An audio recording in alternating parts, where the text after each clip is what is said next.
Hello, I'm Anne Marie, and welcome to Lakewood Next Daily Devotions. Today in Matthew, we begin looking at a collection of parables. Parables are stories that tell a spiritual lesson. I learned as a child to define parables as earthly stories with heavenly meanings. Jesus was a master storyteller, and he knows that stories stick with us. So he used objects and experiences that were very familiar to the people to teach spiritual truths that were unfamiliar. Some call this parable that we're going to look at today the parable of the sower. I've also heard it called the parable of the four soils. It's found in Matthew 13. And Jesus first tells the story to the crowds, and then later he tells the meaning of it to his disciples. I'm going to combine the story with the meaning as we look at it today. Here's what Jesus said about the first soil. A farmer went out to sow his seed, and as he was scattering the seed, some fell along the path, and the birds came and ate it up. His meaning? Some hearts are hard, like a well-worn path. Jesus said, when anyone hears the message about the kingdom and does not understand it, the evil one comes and snatches away what was sown in their heart. The next soil?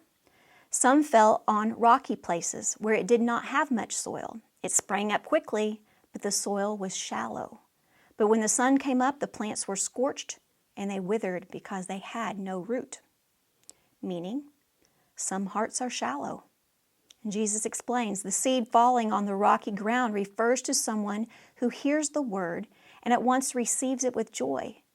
But since they have no root, they last only a short time. When trouble or persecution comes because of the word, they quickly fall away.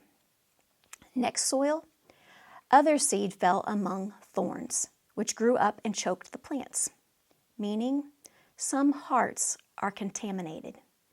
Jesus teaches that the seed falling among the thorns refers to someone who hears the word, but the worries of this life and the deceitfulness of wealth choke the word, making it unfruitful.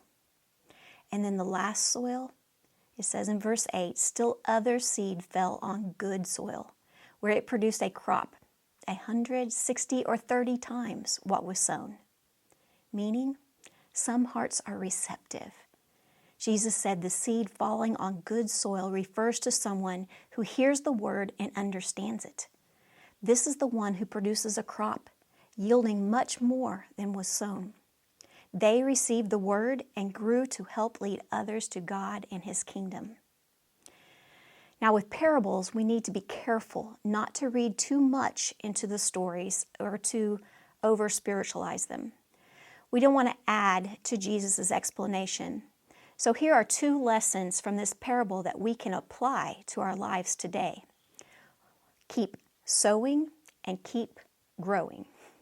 Keep sowing God's word by teaching, leading, preaching, and loving. Don't give up. We cannot know or predict the readiness of a person's heart to receive God's truth about them and the work of Christ. We cannot know whether their heart is hard or shallow or contaminated or receptive at that point. We are only responsible to sow and work for the harvest. It is God who produces the fruit in those who choose Him. We are to be faithful sowers. Keep sharing the message of the gospel and the truths of God's kingdom. Keep sowing. And two, keep growing. Is the soil of your heart continuing to be receptive?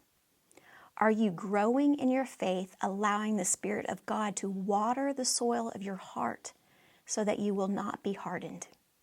Are you studying God's Word so that the roots of your faith can grow deep and not be shallow? Are you pursuing holiness? Are you working alongside the Spirit to keep from being contaminated by the worries and wealth of the world? Are you praying for your heart to be receptive to God's Word, His will, His ways?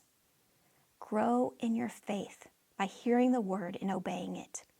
Keep sowing and keep growing. God is the one who will use your sowing and growing to yield a crop much greater than the seed that is sown. This is an earthly story with a heavenly meaning.